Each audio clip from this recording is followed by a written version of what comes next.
What up, everyone? Today I'd like to talk to you guys about the basics of the attack damage carry role in League of Legends. In this video, I will be going over what I believe to be the 4 key skills you should focus on developing first if you want to main this role or just improve. The 4 key skills I believe every AD carry should have are picking the right champion for the match and understanding that choice, reacting to the general types of supports and how they impact your gameplay, how to understand and start implementing managing wave states, and finally, how to understand your role on the map with general macro priorities and nuances. To get this out of the way, I've been playing League of Legends since late Season 1 and have reached Emerald 3. I am not the best player, however, I feel I know enough and have experienced enough to still provide helpful information for those new to the game or role. Now enough with the introduction. AD carry in League is the role that in many MMOs would be considered a DPS role. Your primary objective is to output as much damage as you possibly can to both enemy players and objectives. They are typically characters that attack from a range and have low defenses, thus making you a glass cannon. AD carry is also the only role who plays side by side with another player called supports, and supports both enemy and allied have a massive effect on the lane. There are many options when it comes to picking the right champion, both for your playstyle and for the match. Let's look into our options at a surface level and see what each will offer. Now, before we get into all of the champions we have at our disposal, I'd like to briefly mention that I will not be going into the specifics for each champion since that will make this video longer than intended. Rather, I will be showing you the options you have, as well as what I believe to be their level of difficulty and heavily generalized playstyles. First, I'll go over what is in my opinion their general difficulty level. First, we have the basic. These champions are great options if you want to spend more time learning the game than the champion you've picked. Up next is intermediate. These champions are fun options if you're willing to spend your time learning the champions while also trying to learn the game. And finally, advanced. These champions are champions I believe to be more difficult than all the other options. If you decide to start off your journey on one of these champions, then you will spend far more time learning the champion, and may struggle to learn the game's nuances while doing so. Next, I'll go over your options when it comes to mobility, which champions have it, and which don't. Up first are the mobile options. The champions I've decided to put here are all champions that have some form of consistent mobility they can use to traverse the map or evade danger. The immobile options. These champions have basically no mobility. Some may have some small speed boosts or inconsistent dashes, but not to the same level as the truly mobile options. Lastly, I'll cover the general playstyles for each of the champions. Up first are the well-rounded. Well-rounded champions are champions that are able to be played in multiple different styles and are generally more flexible in how they are played. Scaling. Scaling champions are champions that have core elements of their kit that increase in strength over the course of a match. Kiting. Kiting champions are champions that typically specialize in kiting enemies. However, all AD carries should and will kite. All in. All-in champions are champions that encourage you to heavily prioritize high resource investment in fights.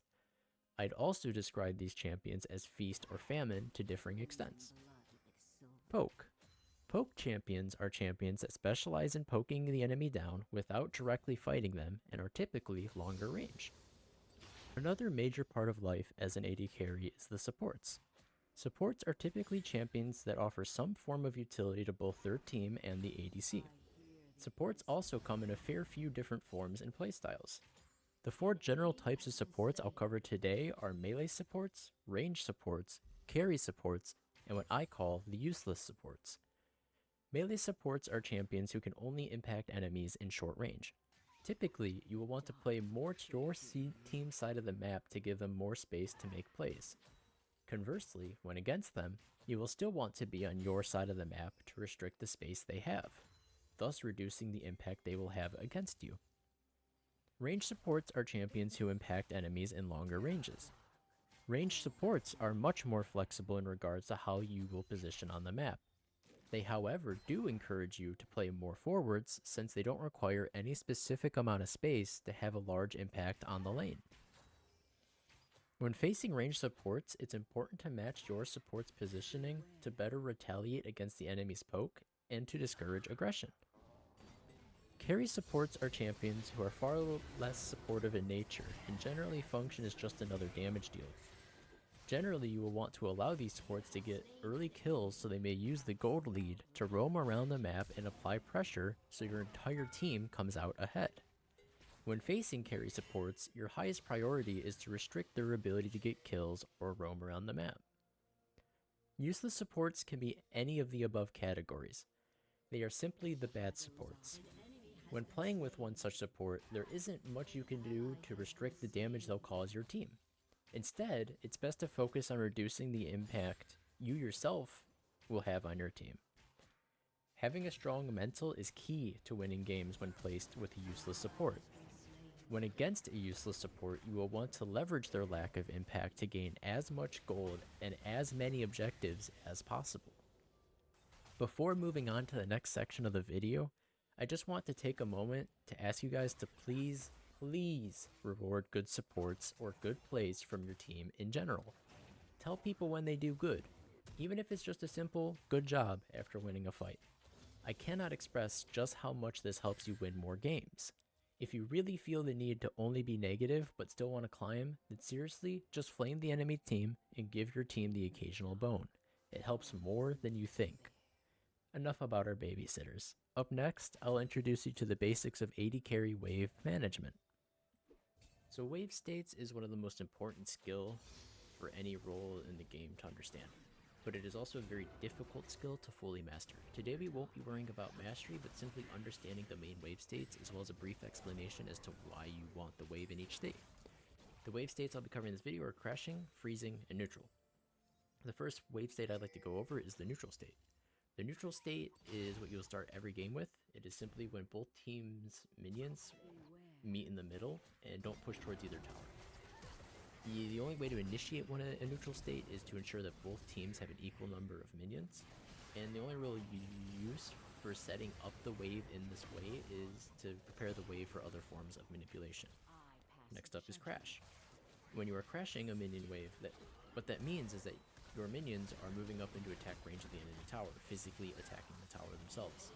This is how you push up the attack turrets. In order to do this, all you have to do is kill all of the enemy minions and watch your minions walk up. There's a bit more that you can do and should consider doing, and what that is to build up multiple minion waves of your own to crash into the enemy tower all at once. And what this does is it makes it harder for the enemy to fight you near the minions, since if they hit you, all of the minions will attack them. And this also will cause much higher damage to the tower. In order to build up multiple waves, all you must do is avoid damaging the enemy minions in any way outside of getting the last hit for gold. If you do this for long enough, you will stack 2 to 4 minion waves to crash into the enemy tower. And then finally, we have freezing. Freezing a minion wave is when you position the minions in a specific spot of the lane and keep them there unmoving towards either team's tower. This is a great option for you when you want to restrict the enemy's ability to farm minions or just hit your tower.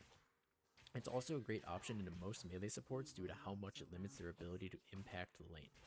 Another main advantage of freezing the wave is that it will keep you much safer from ganks from the enemy jungler and other lanes due to the minions being right where you want them to be unmoving. Generally speaking, when freezing a minion wave, you will want to do it near your own tower, but out of your own tower's range. This keeps you in a very defensive, safe position to continue to farm minions yourself while restricting the enemy's impact on your ability to do so. So in order to set up a freeze, you will want to allow the enemy minions to outnumber your own and to only last hit minions. The more you damage enemy minions, the harder it becomes to maintain a freeze. The amount of extra minions you need for this is 4. Typically 4 caster minions is the best since they're also high damage, thus killing your minions faster and making it easier to maintain the freeze. Freezing is a very useful and impactful tool to help you win more games. A few important questions you'll want to ask yourself to determine which lane state you want are as follows. Firstly, you want to ask yourself if you need to recall soon. If yes, you will want to crash the wave before recalling so that the enemy can't set up a freeze on you. If no, then I ask myself if I can fight the enemy. If yes, then you will want to freeze the wave near your tower so that you can fight the enemy every time they walk up to last hit a minion. If no, then I ask myself if I can protect my tower. If yes, then I'll also freeze the minions near my tower, but this time I won't be fighting the enemy when they walk up for last hits. Instead, I will play as far from the minions as I can while still last hitting myself with the protection of the tower to guard against any unwanted aggression. If the enemy is creating a big wave to crash into your tower, you will want to do something called thinning the wave, which is basically just trying to even the number of minions on both sides. Wave management is something you'll never stop improving with, but that's it for the basics. Last thing I'd like to introduce to you guys is the basics of macro for ADC for each stage of the game. Macro for AD carry is no more or less complicated than any other role, however it does have its unique nuances. There are 3 stages to any game: the early game, mid game, and late game. Typically in the early game, since AD carries are sent down to bot lane, the most clear objective for us to keep an eye on is Dragon. Because of this proximity, AD carries have a large impact on when your team's jungler can try to take the dragon. Typically, in the early game, in order to take dragons, you will want to crash your wave into the enemy's tower before rotating to help with the dragon. If the enemy has a big wave built up and are pushing into your tower, then you will want to discourage your jungler from attempting dragon since you will not have the map pressure to help. If the enemy is moving towards dragon, then you will want to either build up a big wave or push your minions hard into their tower to keep the enemy AD carry in lane. Outside of dragon in the early game, the only other things you should look out for is gaining gold from destroying the plates on the enemy towers and any small skirmishes that take place nearby your lane. For the mid game, AD carries start to have many more decisions to make regarding macro. Generally speaking, once laning phase is over, you will want to switch over to playing in mid lane. You'll want to play out of mid lane to increase your map presence and use your high damage to win more fights and objectives. The biggest rule for mid game is to not stop farming minions ever. If at any point you have downtime, just ask yourself where you can be gaining gold. But this does not mean to take every jungle camp and mess up the rest of your team. They need gold too. Watch the side lanes, top and bottom, for when they can be safely farmed by you, not past the river. You will want to try to only fight the enemy team when there are objectives to take afterwards. Don't just start a fight for no reason other than to get kill gold. Although that can help you win, it's not a consistent win condition. Focus on Dragon and Baron after killing the enemy jungler or multiple enemies in general. Late game is the single most important part of AD carry in my eyes. Each stage is extremely important, however, due to the scaling nature of AD carries that other roles struggle to compete with, you are immensely powerful with full build. You will have the most damage, the most consistent damage, and an extremely large target on your head. This target on your head will almost always be the biggest target on your team, regardless of match, regardless of your performance, regardless of any factor. You are the AD carry. Therefore, you are the biggest damage threat and must always be taken care of as soon as possible. Due to this, you must absolutely play accordingly. While you output very high damage, you are a glass cannon and will die to basically any type of champion if you misplay. Dying in late game as an AD carry is almost a guaranteed loss of objectives. Your team loses a lot of kill pressure without you, objective damage, and more. Therefore, more so in late game than other phases of the game, you must not die ever. That is the most important macro aspect of AD carry in late game. However, you still must focus on killing dragons, Baron, and the enemy base. You should still focus on Dragon and Baron over the enemy base when you cannot take multiple towers, inhibitors, or just simply end the game. With that, I've gone over everything I'd like to for today's video. Thank you all for getting to this point in the video. Today we went over what AD carry is, what champions are offered, the types of supports you'll encounter, and a basic introduction to AD carry macro. The last thing I'd like to mention is to just simply have fun with AD carry. You have 22 unique options to play with, and you're sure to find a couple to enjoy. I really recommend sticking to 2 to 3 choices so that you can spend more time learning the role and less time the champion. All champions are viable in any meta, as long as you aren't in the top 5% of players. Skills is always greater than counters, never forget. I'm planning on doing a series of introduction guides for each role, and next up is support, so subscribe if you don't want to miss them. I hope you enjoyed the video. Later.